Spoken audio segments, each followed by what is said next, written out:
the first coast-to-coast Pick 5. An attractive Pick 5 sequence featuring Gulfstream Park. And Santa Anita Park. Player-friendly 15% takeout. A $1 minimum. Big pool. Huge payout. First coast-to-coast Pick 5. Every Friday through Sunday.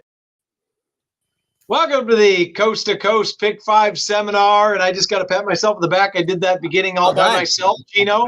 Like a 3-year-old, I'm actually proud of myself. And you had the old directions written down like MapQuest right before we had the GPS. Turn left here, turn right there. I saw your process that they set up for you, right? Literally word for word, but it actually worked. So I'm still happy. And big weekend coming up once again, my friend.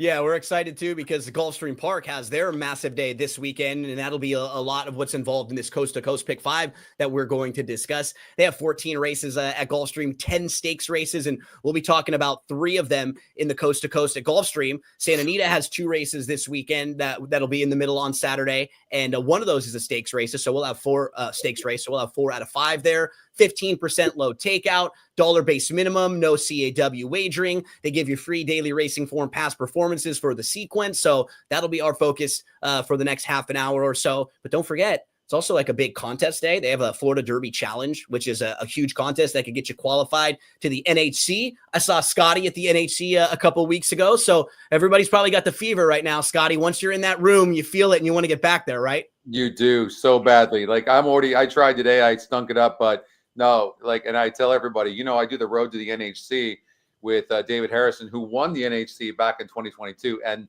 guys, Gino, there's nothing like the NHC. And I say all the time, it's very easy. Like you put up your money, your entry, and you're done. Just put in your picks and then watch. It's actually the cheapest way to play if you think about it. Yeah. Well, welcome back, Scotty. We've missed you for a couple weeks. So I know you've been on the road on assignment, as we say. And Seminar Skip, welcome back. Another Coast to Coast Pick 5 to tackle here in a minute. How are we doing, my friend? I'm doing great. Excited about tomorrow's card. Santa Anita and Gulfstream's got that huge card. So really looking forward to this Coast to Coast. And next week, I can't wait for the Santa Anita Derby. So a lot going on right now. Next week, we will let everyone know that we have been doing the Coast to Coast for about, 6 weeks now, I believe. Next week, we will do Santa Anita only. So it will be the late Pick 5. If there happens to be a carryover, we'll do the Pick 6. But no Coast to Coast next week. But today, and then probably moving forward after that, we will come back to the Coast to Coast. So let's get started here, Gino. And what is our sequence here starting off tomorrow's Coast to Coast Pick 5? We're going to be at Gulfstream Park to start. Remember, they have 10 stakes races on the card. We're going to talk about 3 of them, the 12th, the 13th. Then we'll come to Santa Anita for races 6 and 8. But the 14th race at Gulfstream Park is actually the Florida Derby. So that's going to be a big part of this Coast to Coast Pick 5 sequence. And then we'll close things out at Santa Anita in race number 8. So 4 stakes races in a really strong Coast to Coast this Saturday. No doubt. And gentlemen, we can get her started here. And Skipper, why don't we start with you here? And that is at Gulfstream. We're going to start out race 12, as Gino mentioned. And that is the Sand Springs going a mile and 16th on the turf. What's your thoughts in leg 1? This is going to be a spread race for me. Mile and 16th on the grass. I don't like the favorite, so I'm all against the 12 in our time. I just think there's speed in here to go with in our time. She's breaking from the 12 out of 12 post. And at 2-1, I'm trying to beat her. I'm not using her. The horses I will use is the one that won real nicely a couple weeks ago, and that is the one Moving On Up. This horse ran really good from the rail, coming back quick, but that's okay. Sappy Joseph's having a great meet. Zayas is back aboard, and this horse likes to win. It's won 4 out of 9 races. The one's going to be on my ticket.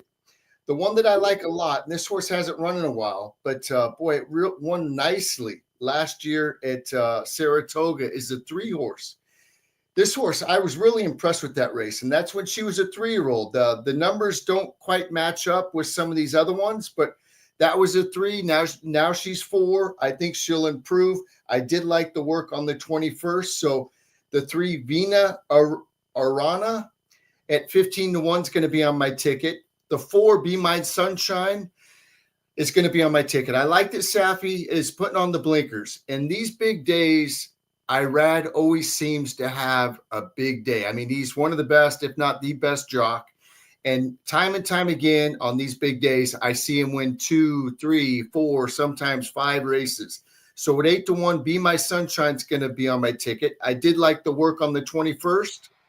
The 5, Majestic Valenzuela, is going to be on my ticket. You know, I like this horse. It likes the grass. It's got 2 out of the 3 starts on the grass. Winners. Last time she hit the rail and lost the rider. So throw that race out. You know, 15-1, I have to use her. I'm going to use the 6, Breath Away. That might be the class of the race. The 10 is one of the speed horses I will be using, Ocean Club. This horse, I think, is going to sit a great trip. I think the 12 is going to go to the lead, and I think Ocean Club will be sitting second or third right off of her. Get first run at her, and at 8-1, that's going to be on my ticket. And the last one I'll mention is 11, 5 Towns. I know I said a bunch of horses.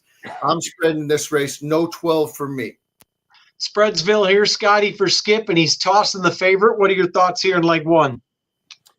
You know, I think the 12 horse In Our Time, who's 8-5 on the EE morning line, is going to be tough on the lead. I don't like the post, and this horse seems to draw wide posts and has had easy leads. Ocean Club is a very fast horse who seems to need the lead for her best. And but she lost in the Endeavor, and she had an easy lead and lost by 3 3/4 lengths. And in that Endeavor, Breath Away comes out of that race. And Dylan Davis gets back aboard, and Dylan's been aboard this horse the 2nd, 3rd, and 4th races back, and those were grade 3 races, very difficult races. In fact, I think Breath Away is going to be very, very difficult to beat. I'm only using 2 horses in this race. I actually feel very confident about this. I'm using Breath Away. I think is going to get a really nice trip, but also Buttercream Babe. Better not leave out Mike Maker's horse. This horse has been facing better horses off since October in grade 2 races. Those fields, based on our strength of race, that were much tougher than what's lined up in here. And this horse is actually our 2nd pick, too. I think you're going to have to beat Buttercream Babe, honestly. And you're going to get you might get 8-1, 10-1. But I'm using 2 horses, Breath Away the 6 and the 9 horse Buttercream Babe, guys. All right, Gino, so Skip is spreading. Scotty only 2 deep, 6-9. And Gino, if you're using the 1, what do you think of when you see that? We're gonna moving on up. You know where we're going, right? Now, this was actually one of the horse on, I think, Sunday on NHC weekend was one that was in an important race. Should probably sit a pretty good trip down on the inside. I think I'm kind of in between the 2 of them. I'm not quite as deep as Skip, but a little deeper than Scotty. I completely agree with both about the 6 Breath Away, who I think is a major player in there. 3 will be in the mix for me. 11 will be in the mix for me. The one that nobody mentioned that I will give a shot to, the 7 Autumn Evening. I followed this horse a little bit. I've played her the last couple times. She's actually a little bit, I think, better than her speed figures might suggest. She ran a pretty nice race last time out to Grand Job and Autumn Evening. That horse Grand Job came back today at Gulfstream Park. And Autumn Evening will try the grass for the first time. Dam was a 6-time winner on the turf. She closed really well to finish 2nd there. So if she can perk up just a little bit on the grass and bred to do so, I think she could be a really fun bust out long shot. So I do agree that the 12 is the one to beat, but parked out wide, I'll probably take a little swing against. All right, so everybody's kind of against the favorite here in the first leg. So that once again, as we say every week, the payouts have been phenomenal. Last week, almost 13,000, and that's about the average here. And we'll move on to the second leg. Scotty, come to you, race 13. We're going right back to Gulfstream Park in the Appleton, which is a mile on the turf. What are your thoughts here? Well, I mean, Major Dude, it could get parked out wide around the first turn, so I'm a little worried about that. I think Major Dude's going to be the big favorite. In fact, Major Dude is 4-5 on the EE morning line. But this horse lost last time out, and just I don't know. I mean, I so respect this horse, and Irad's aboard, but there's just something about this horse I feel that can get beat. I'm definitely, this is the race I'm most worried about, and so I'm going to spread. I will tell you the horses I'm going to use. I'm going to try to play against Major Dude only because the horse is 4-5 on the EE morning line, and only 27% to win. So I'm going to take Seminole Chief. The 7 horse is going to be a major play. I think this horse can come right back and win against this non-graded stakes field. And then a Brumar, the 6 horse. This one's coming off a layoff for Safi Joseph and Zayas, but the 6 horse might come back, and this horse has done well in non-graded stakes races. So you might see a good effort there.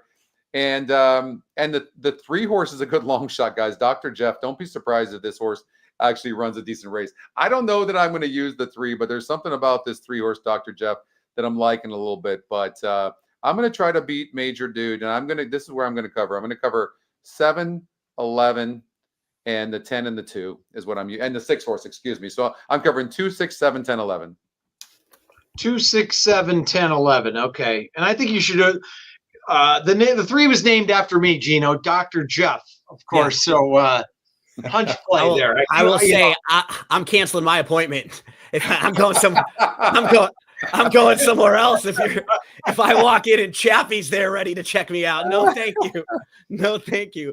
But I do think that Dr. Jeff will give you at least a brief run for your money. For sure. He's a fun horse to throw in if you're using, if you're spreading out a little bit, because we see horses like this get brave on the front end. Like if he gets out front, this is one that a couple others might say, okay, let's just take back off of this long shot and let him out there. And then he gets a little bit brave. So, or even for the money, right? I mean, yeah, I don't think this horse is great, but look at this horse has been 28%, 36%, 29%, 20% in the last 4 races, and now look at this horse is stepping on the turf. The reason I thought this horse was interesting was that the GSR actually is going up, our breeding metric up a little bit. So I thought, you know what? It's horses like this that you can't see on paper are the ones that always go off and pay big balloons. So yeah. We'll probably play 2 tickets here, and one of them I will single Major Dude, and the other one my single will come in the next race. But the horses that Scotty mentioned around him are interesting. It's just when you look at Major Dude, I think he's one of those horses that like he runs the same exact race almost every single time. Almost every time. And what's you can understand from like the trainer and the owners where he'll run and he'll win once and he'll win twice. And then they'll want to step him up because he looks really good and he puts himself in the race. And then when he steps up, he's just in a little too tough when he faces like grade 1 company. Then they drop him back down and it looks like you can just see where he fits every time. Like that last race, that was a good spot for him. He's even getting more class relief off of that. Pegasus World Cup, little too tough. Fort Lauderdale, though, he runs the same exact race. That's good enough to beat that field. So I think if he just runs that same race in here, he wins. But the one that I thought was the most interesting was the 6, Abramar, because he will be starting for the first time at 4. So there might be that built-in growth, maturity, development from a horse like this who still has some upside. Whereas Major Dude, we kind of know what he's going to do. He's going to run that middle of the 90s buyer speed figure like he does almost every single time. Abramar might be able to have one step forward here, making his first start as a 4-year-old. So I'll use probably 6 9s in few, 9s on another. And yeah, this is the tricky race. I think Scotty was keying on it because a lot of people are just going to single Major Dude. It's just going to be easy to do so. So if you can get around this one, you can really spice this coast to coast up. And by the way, too, just to add on to what Gino's saying, though, the only reason why I'm taking a chance and passing on Major Dude is when I run our race simulator to the first call, guys, it shows the 5, 6, 7, 8, the 3 and 4. It shows them faster than the 9. So I'm looking where the starting point is at this 8 furlongs. And this horse could get carried wide in that first turn. Or what's going to happen is Irad has to send hard. So it's the only reason if this horse had drawn an inside post. Right. I just think that it's possible this race might not play out well trip-wise for Major Dude. That's the only reason. Right. That is a very tricky starting point. You're right about that with it. What does this horse do to get position early? So yeah, good point there. That could make a big difference. Skip has been so stoic. He hasn't moved or talked in the last 3 minutes. So Skip, are you there or have you frozen into rock? I'm here, but when you said you were a doctor, I kind of froze. So, that's what happened. Yeah. So I can take care of that. Go ahead, Skip. Dr. Jeff to the rescue. Here's what I'm going to do. I'm going to go 3 deep in here. I thought about using the 11, but I just didn't like the workout pattern. I know that this horse is 7 and probably doesn't need the works, as much work. It seems like they give it, 10 to 13, 14 days in between works, but I don't know. I know the horse is one real fresh, but I'm going to try to beat that horse. I'm going to use the 6 for all the reasons that Gino said. And the horse loves Gulfstream Park. Sassy Jopus, I was talking about IRAD with these big days at Gulfstream or anywhere. But whenever there's a big day at Gulfstream Park, it seems like Sappy Joseph rules that place. I'm using the 6, the newly turned 4-year-old. And I really like the way that Seminole Chief, I'm glad that they finally put this horse on the grass. The 2 best races were the last 2 races. And look at the times of those races. On January 25th, it got beat 3/4 of a length, but made the lead, just got run down, gave it away grudgingly. But that, look at 132 and change. Then it came back and won that optional 62.5. That race, 139 flat, that's moving right along for a mile and a 16th. So I think the move to the grass really helped this horse. It came back to work well. It was a nice, slow work, but I like the way that it did it. So I'm going to go 6, 7, and 9 in here. 6, 7, 9, and he never even moved his lips. That's what's amazing about that. So if there was ever a hunch race for me, Gino, it would be Dr. Jeff and Fly the W, right? I could go too deep just on names. And you're great. They'll probably run 10th and 11th, but that's okay. And if not, there's always next year, right? We'll get them next year. We'll get them. Exactly. All right. Gino, we're moving on. You said one of the legs in one of your 2 tickets, you were going to single in race 13, the 9. And the other one, I believe you said you're going to single here, which is the 3rd leg, race 6 at Santa Anita. So my single will actually be in the 14th, but that's what I thought. We can start here. Okay. Yeah, at Gulfstream. Okay. I meant the next race at Gulfstream. Okay. But yeah, we can start here. We go back to Santa Anita. Let's go back to Santa Anita. This is 6.5 on the flat, not down the hill. 6.5 on the turf on the flat. What are your thoughts here? One horse that's, I think, going to offer us some decent value, and at least the types of horses you're probably looking for on a show like this would be the 9 Lamborghini. I'm going to include this horse.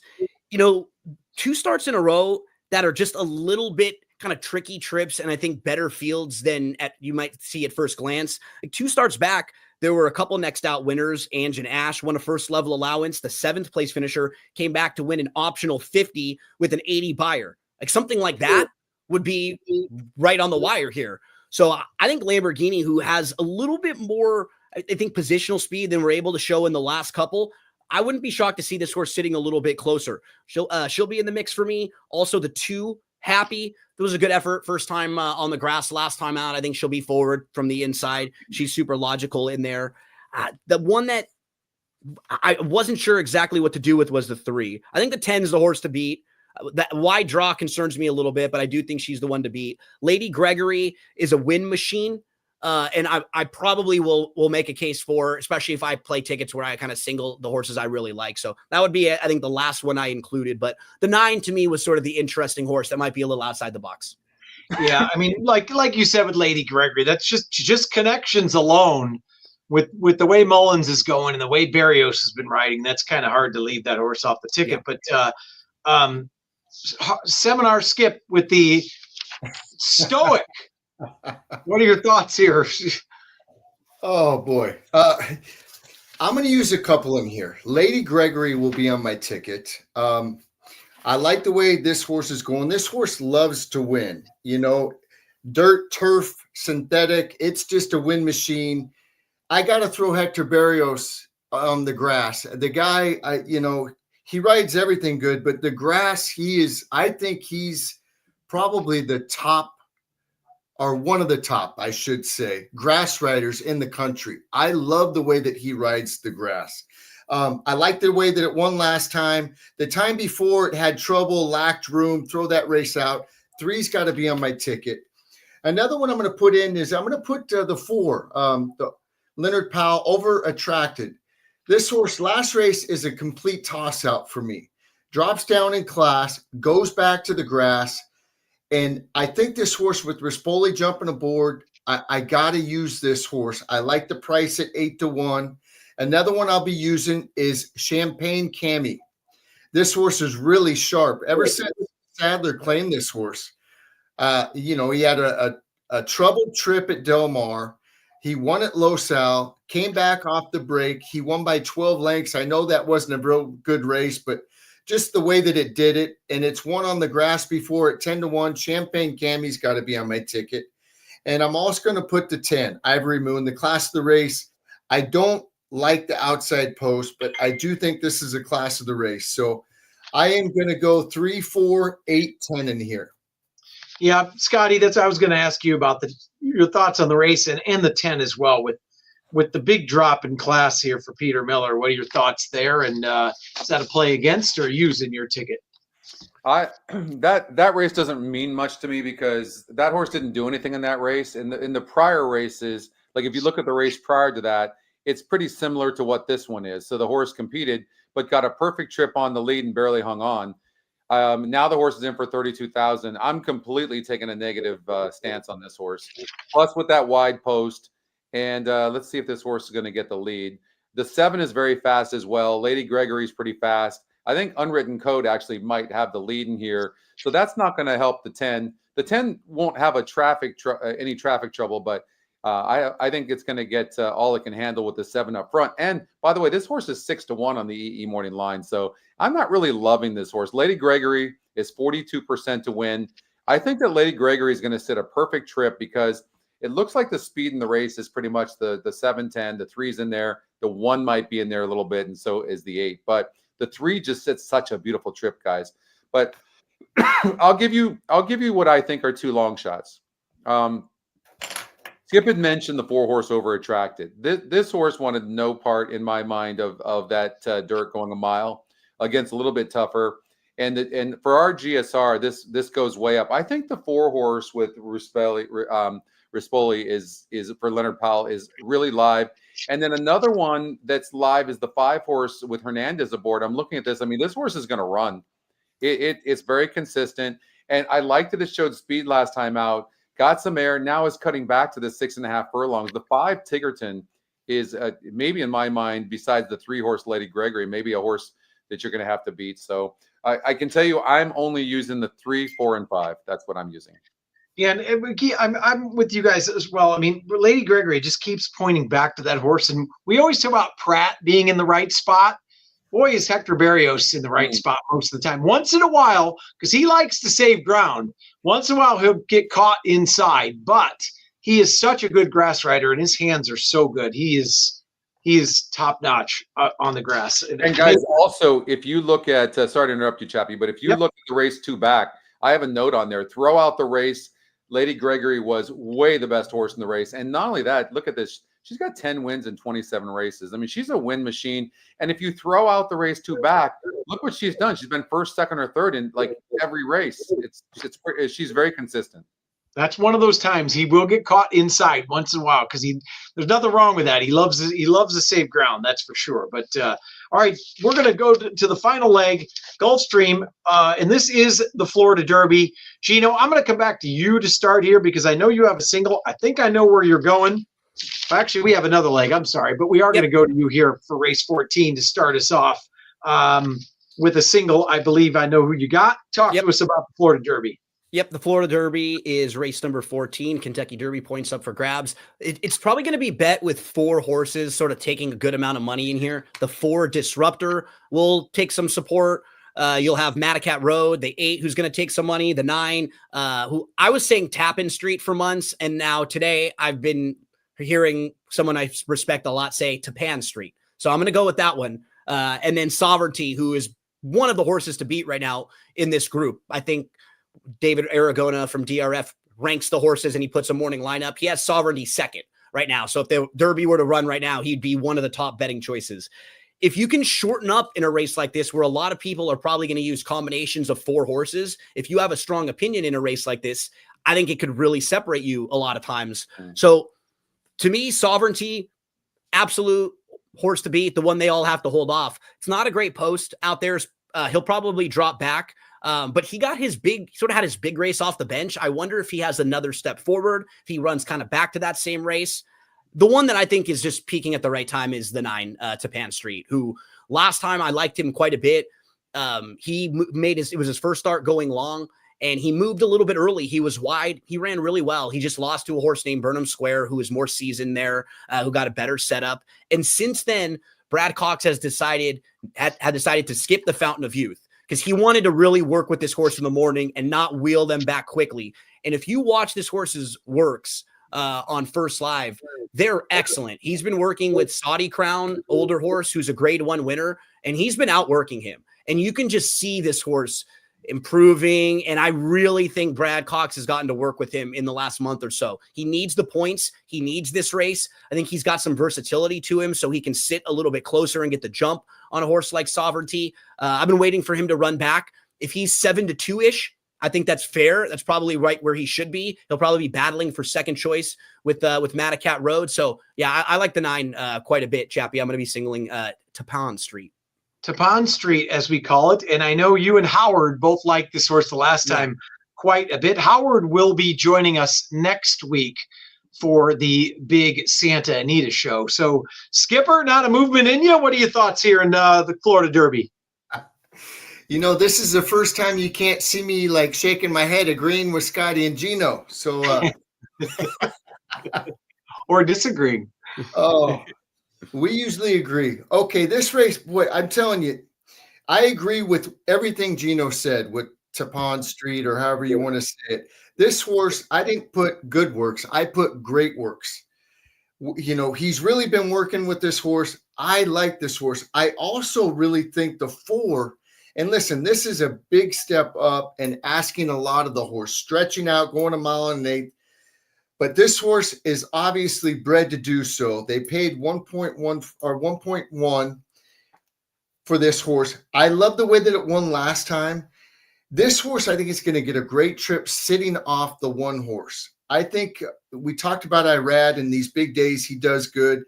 I really like 4 and 9. I almost think that I'm just going to use those 2, but I might add Sovereignty in also. I don't like the post. And you know what? Last time I was against Sovereignty, I think you guys remember, I didn't like the way it was training going into that race. But boy, it proved me wrong, and it just ran those horses down at the wire. And on that 22nd work, it was interesting because Bill Mott didn't put a target in front of it. He put Sovereignty in front and had a horse come and try to get him. And the horse never got by. So I'm going 4 and 9 for sure, and I'll probably add the 10 because I'm going to take a shot in the last race, and that's where my single will be. 4 and 9 right. for me. Scotty, we got a single on one side. We got 4, 9, 10 on the other. What are your thoughts here in the Florida Derby? I think Tappan Street's the real deal. It's interesting that Irad gets off of 3 horses in here to stay on Disruptor, and I think Disruptor is a good horse. I'm just not sure Disruptor is going to go this distance. Gunrunner did, of course, but I don't know. Our GSR just shows that the horse is, you know, it's got one of the lowest GSRs in the field, so it's throwing me off a little bit. Maybe it's wrong. It's possible. But Tappan Street just looks like the real deal. Ran very good in the Holy Bull. That's not easy to do after your first race going 7 furlongs. And then you're asked to go against a field like the Holy Bull and go 8.5 furlongs. So you're doing 2 turns for the first time. You're facing winners for the first time, and you run like that. I just think Tappan Street's probably the real deal, and the horse has some tactical speed as well. So I like that. I mean, maybe the horse will be 3 lengths back at the beginning. So I'm actually going to single Tappan Street. Wow, so a big push here on Tappan or Tappan. How do we pronounce that again, Gino? I think it was like Japan, like Tappan. Japan? Like Tappan Street. That's what I trust David. He does the odds for the NYRA, and he said that's what the owners were saying when they were asked about it. So you always got to kind of listen to what the owners say, right? Yeah. All right. So at 5-1, we'll see what this horse goes off at. But a big push on the 9 here. Skipper, we go to the final leg, and that is race 8 at Santa Anita. That's the grade 3 Wilshire going a mile on the turf. You said you've got a single here. What's your thoughts here, and who are we singling?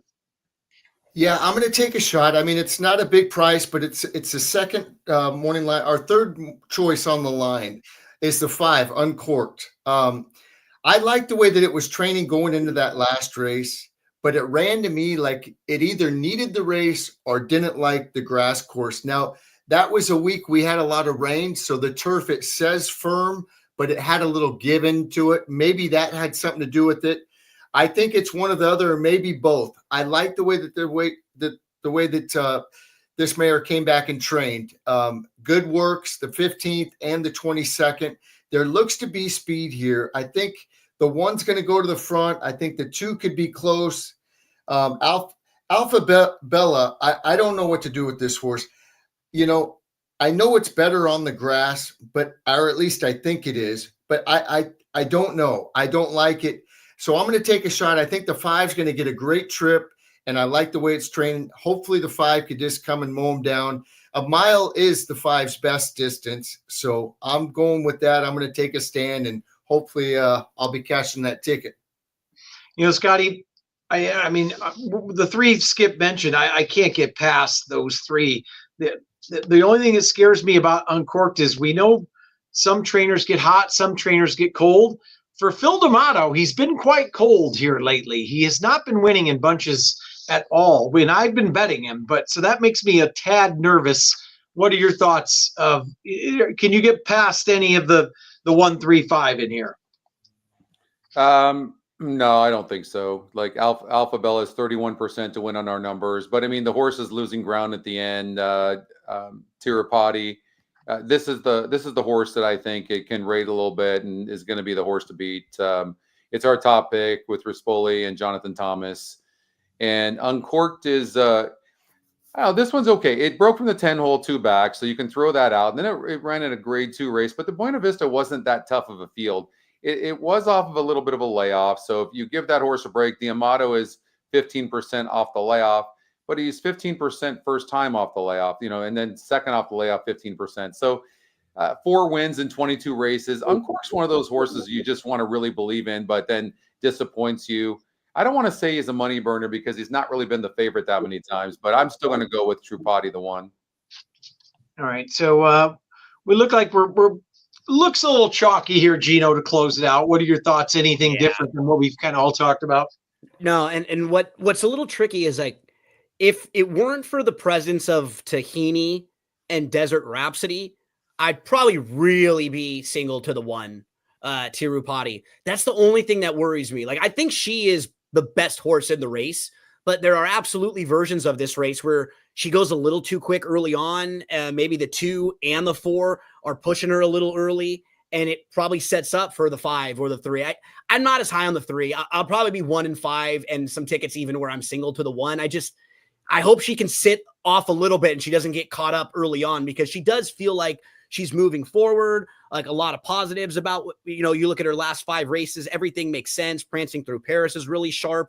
She was in a very difficult matriarch that you can just put a line right through, because that group was way too tough when she was 75-1. She fits really well here. So most of my tickets will probably be locked up to her to close. All right. Looks like another good sequence here. We've got a lot of money riding on to Pond Street, it seems. And Gino, let everybody know kind of what everything is going on for tomorrow. Yeah, so don't forget that Coast to Coast is going to start at Gulfstream Park, race 12. It'll be those final 3 at Gulfstream Park, and then races 6 and 8 at Santa Anita. $1 base minimum. You want to try to hit that one. Even today, a really chalky one, I think paid $500 or so. Skippy hit one last week, so seeing the ball well there. Contest, Florida Derby Challenge. Get involved at ExpressBet. And if you're watching March Madness and playing the college basketball games, those pick'em contests on Saturday and on Sunday, totally free to enter. $500 to the winner. Everything you need at shop.drf.com before you go play the races. And you can catch us tomorrow morning on the Morning Line Sports Show from 8 a.m. to 9 a.m. Pacific, or on Instagram Live or Facebook Live at TML AM 830, the Morning Line Sports Show. And next week we will be all in, Gino, on Santa Anita, the big day Santa Anita Derby. We will do the Pick 5 preview, no Coast to Coast next week. So for Scotty, Gino, and Stoic Skip, I'm Chappie. We'll see you again next week. Thanks, guys. Have a good one, guys.